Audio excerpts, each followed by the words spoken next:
Thank you for the presentation, Dr. Little. If you could proceed, this one is Systems of Great Schools, Restart Proposal, Accelerating Campus Excellence, also known as ACE, at targeted elementary schools. Dr. Little? Yeah, thank you, Mr. President, and good evening again, everyone. We want to continue our conversation on what it's going to take for La Jolla ISD to truly have a system of great schools in the district and in our path back to our vision. So that's really how this is situated tonight as we make a proposal for next school year at specific elementary schools. As I just mentioned, we are completely committed and on a path to ensuring educational excellence truly is the experience and the outcome of every student in the district. And as we pursue that, we continue to think about what does it take for us to guarantee that every student in the district has a high quality best fit seat and is participating in a high quality best fit school.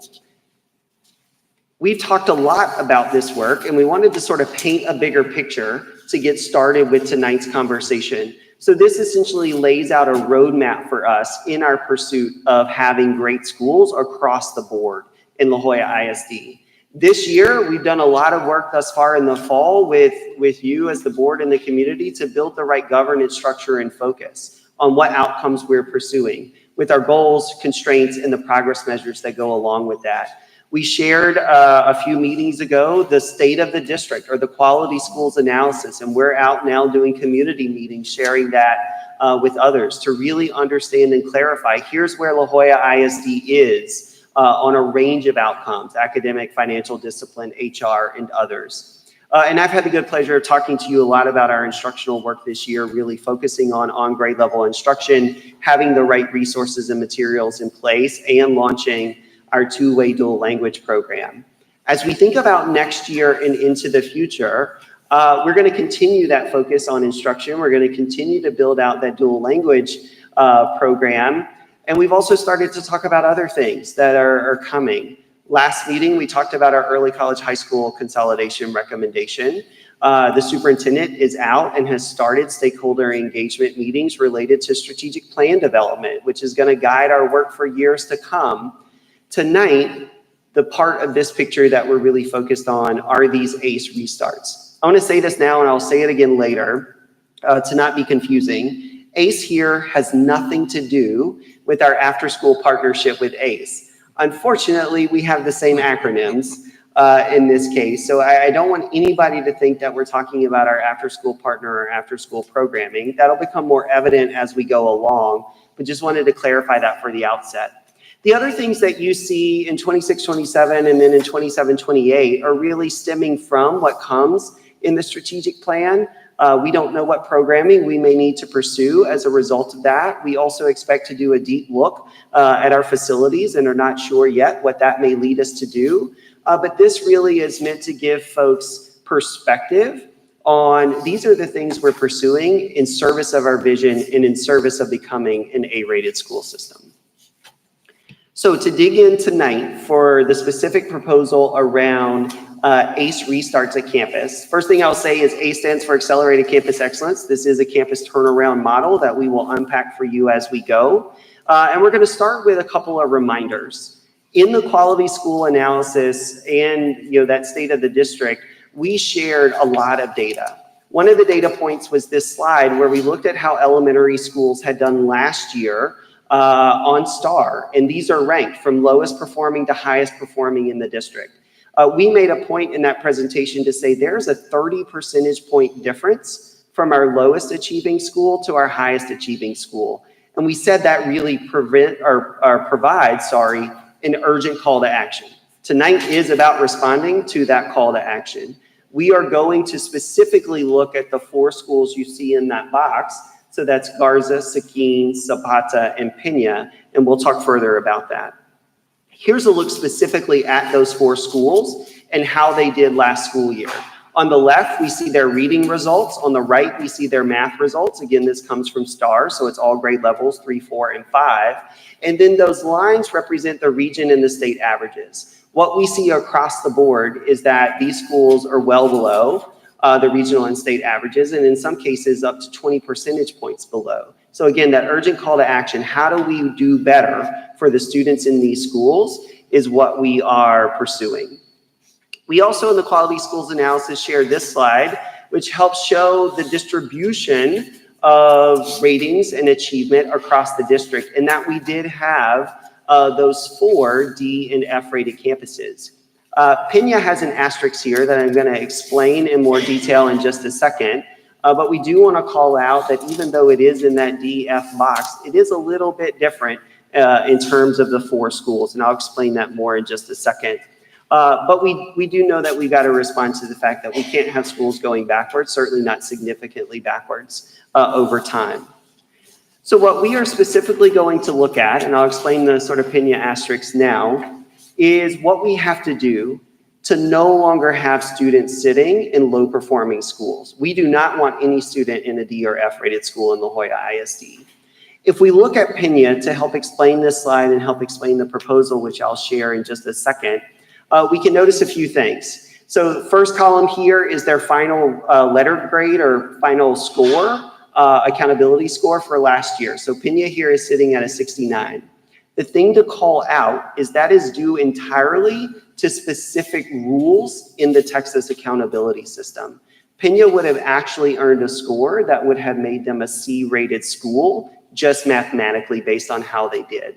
They're forced to be a 69 because if we look at the rest of the columns, 3 of those columns are 69 or below. So the state says if you've got 3 areas in your accountability or 3 domains that are D-rated or lower, you have to be a D-rated or lower school overall. We do not believe, based on what we see and based on the fact that they would have earned a C otherwise, that that accurately represents where Pena is or its potential to continue to improve. So I wanted to say that from the outset because the entire rest of our conversation is going to focus on the other 3 schools, Garza, Seguin, and Zapata.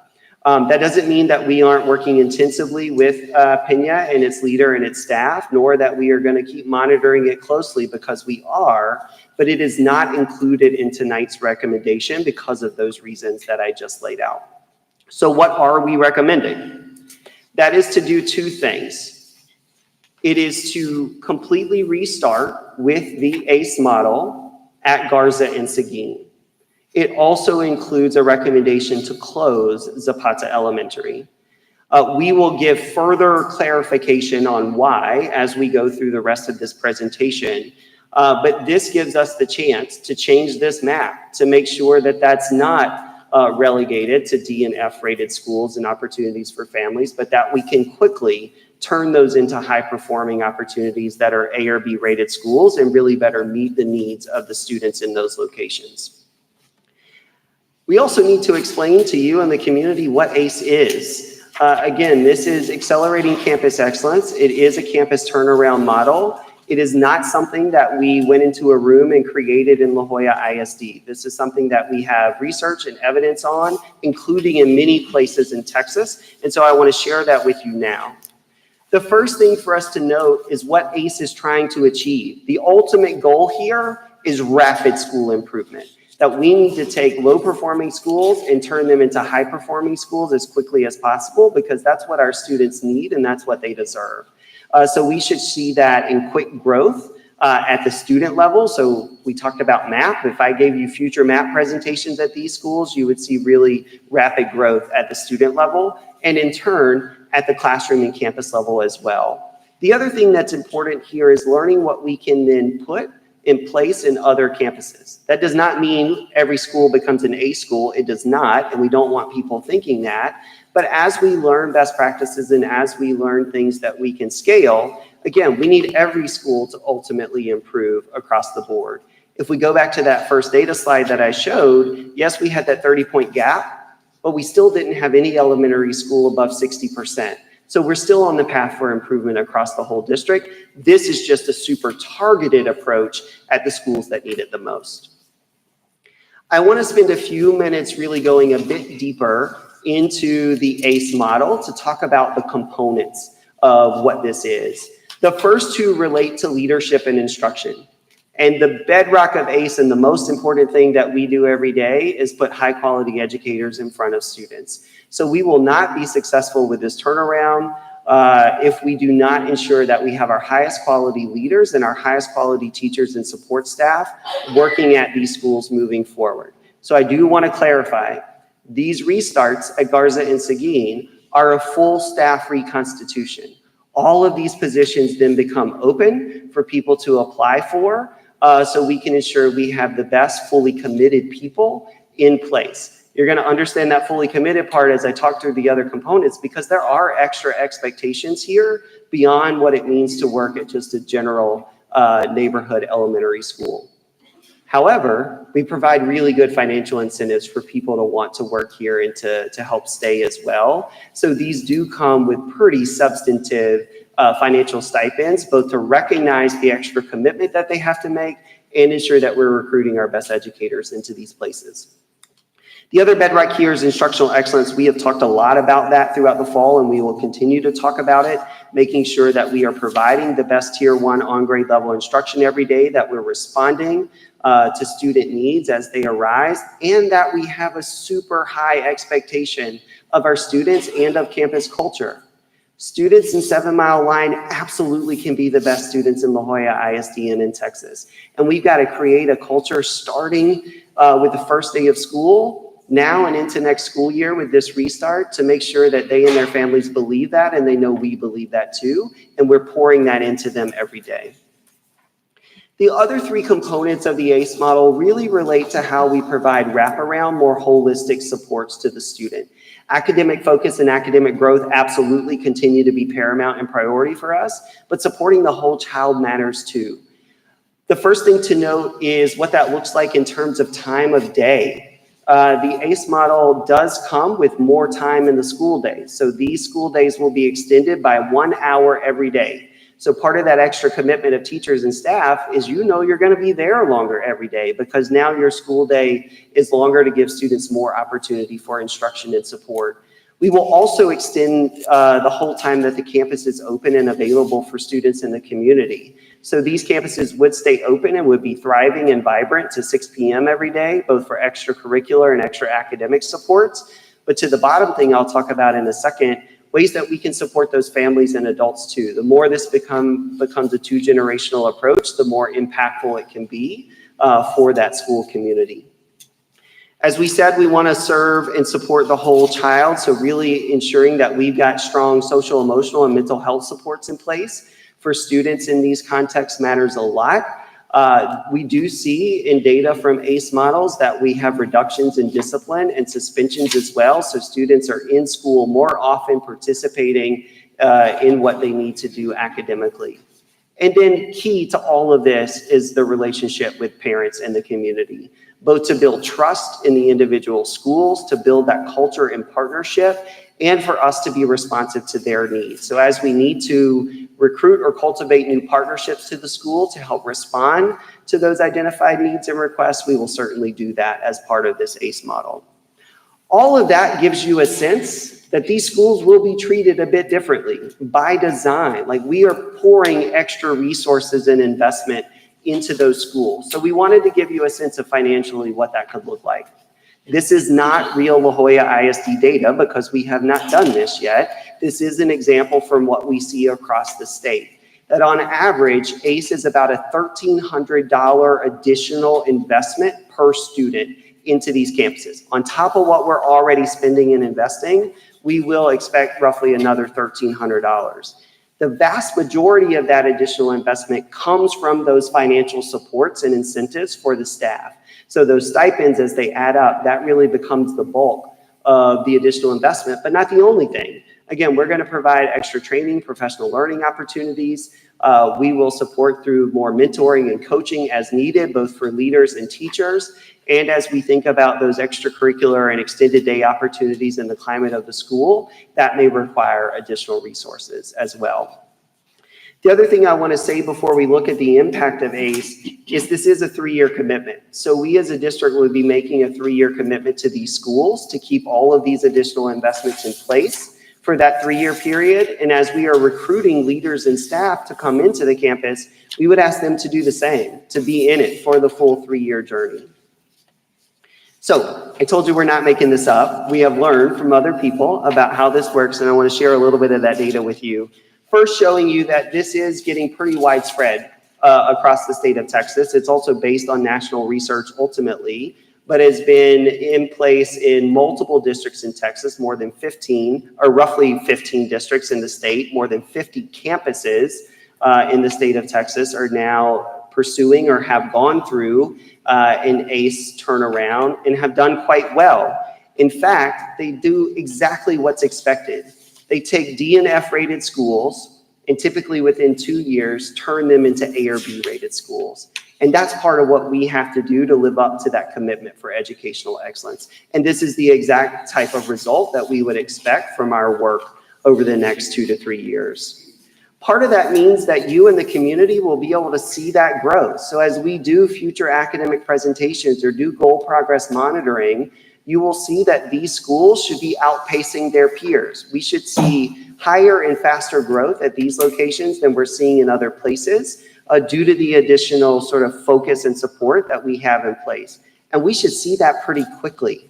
It won't take an entire school year for us to start to see and feel this impact. We should see that throughout the school year.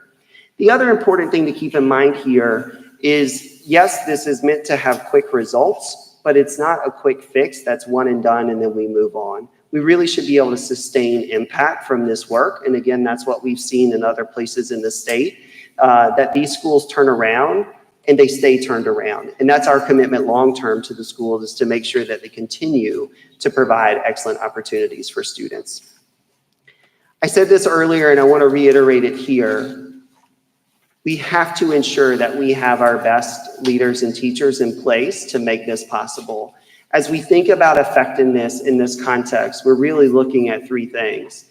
The first is we've got to have people who have shown that they can impact student growth in really exceptional ways. So we got to look at your data and make sure that you have demonstrated excellence and commitment to growing students and improving outcomes. You also have to know your craft, like understand what it means to provide great instruction and be responsive to the needs of students.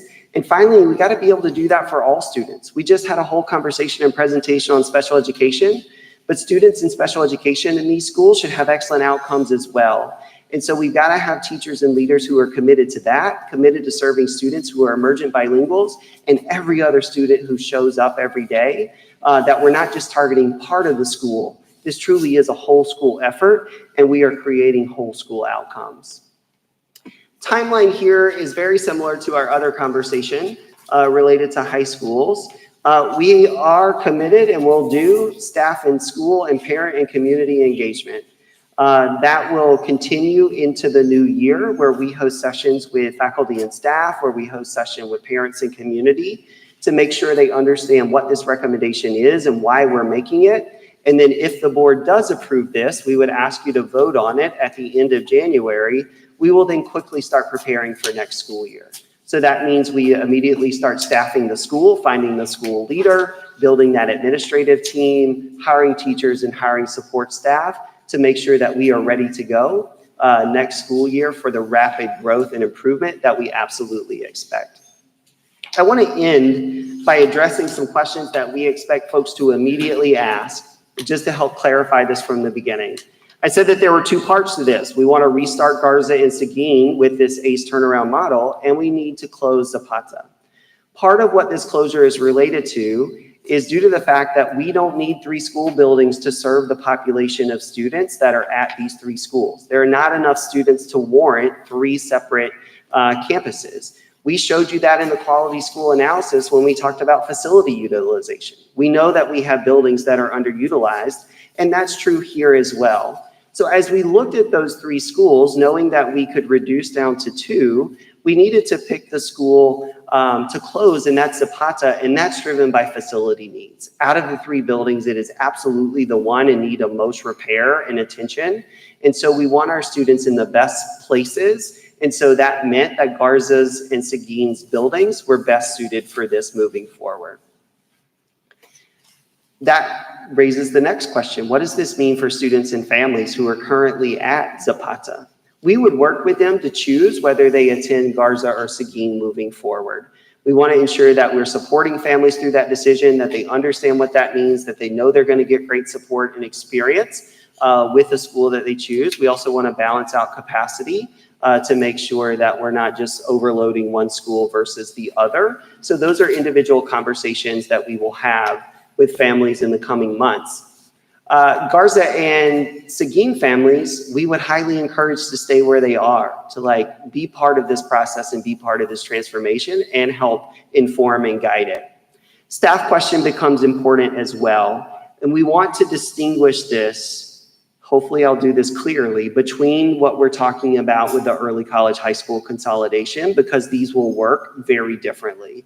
We've actually had yesterday and today meetings with the early college high school staff at those 4 schools to talk about that consolidation recommendation and what that means for them. In that case, that policy that Chief Miller mentioned earlier determines placement. So we look at the 5 criteria and policy after we figure out how many teachers and staff we need at the new consolidated high school to determine that placement. That is not what happens in this case. This is a full restart and reconstitution of the schools. So everyone reapplies for their position if they want to be part of this ACE model moving forward.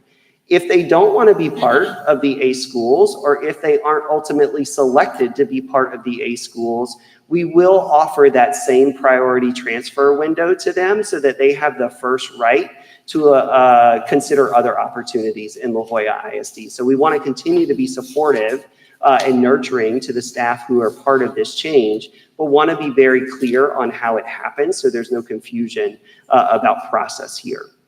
And then finally, we said this is an additional investment. How are we going to prioritize that and fund it? We are pursuing grant funds for this work. Specifically, we are applying for a grant from TEA to support one of the schools, and we're looking at other grants for the second school.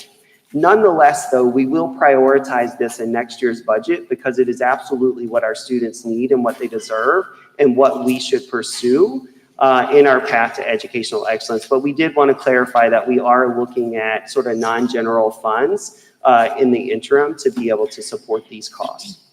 So with that, happy to go further into this as needed and answer questions. Members of the board, do we have any questions for Dr. Little? I do have a question. Excuse me.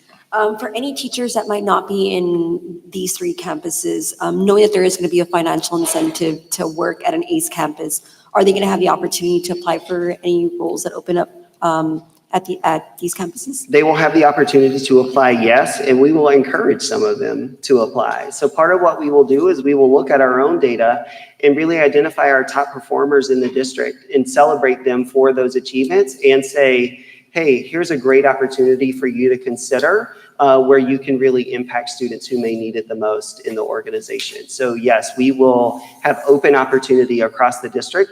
We will also look for educators outside of the district as needed, but we really want to make sure that we're giving the opportunity as much as possible to our best educators. Thank you. Any other questions for Dr. Little? I have a question, Charles. Okay, Dr. Marco? Dr. Little, yeah, I'm really anticipating the outcome of the ACE model and looking forward to it for the next 3 years. But I just have a question because of the increase in rigor, which I anticipate and expectations of the students. What if there's a need or a request for additional tutoring beyond or instruction beyond the 1 hour in the way of tutoring? Would there be ACE resources for that, or would that be other types of interventions that you would offer the students? Yeah, so to respond to that, part of the extra hour of the day is already anticipating that students may need additional support. So that's what's built in. But beyond that, that's part of why the school will also stay open longer. So if students need additional opportunities, not just academically, but this becomes a really great exposure opportunity as well to say, hey, let me understand and explore things that may not exist or may not have existed at my elementary school. So tutoring will still happen after school. That will still be something that we provide to make sure that students are making the progress necessary. Thank you. Dr. Hernandez? You mentioned that the parents could choose if they go to either school. And then, so the question is, how are we going to address that with the parents? And then is there going to be transportation regarding any, whichever school they choose? Yeah, so we will start with broad family and community meetings at all three school communities right at the turn of the new year. So we'll go out and we'll have conversations and answer questions and support them through that. And then we'll be following up with those families individually to understand sort of what they need, what they want, and ultimately help them make that decision on whether they want to go to Garza or to Seguin. In either case, yes, we will provide transportation so that that's not a barrier or a limitation to their decision. Thank you. Good question, Dr. Hernandez. I was going to ask the same one. Any other questions for Dr. Little?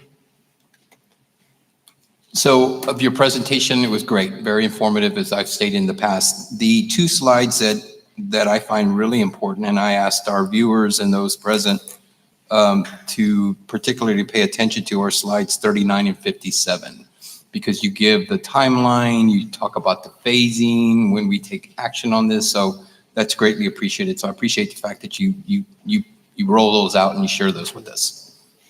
Thank you. That's really Thank you, Board. important. Members of the board, do we have any other questions for Mr. Little or Dr. Little? I have a comment, if I can, Dr. Little. I just want to say that I've had the opportunity to actually see one of these ACE schools when we went to Aldi ISD, and I want to say that it was phenomenal. I mean, Dr. Sorensen was there with me there when we went, and it's a very different atmosphere. And I just look forward to see how the board votes, to see, potentially having these schools turn around in 2 years, right, to a different, to an A or B campus. That would be amazing. So I look forward to see how this, gets implemented. Thank you for sharing that. And like always, we're very innovative, so I'm looking forward to being the only school in South Texas to be doing it.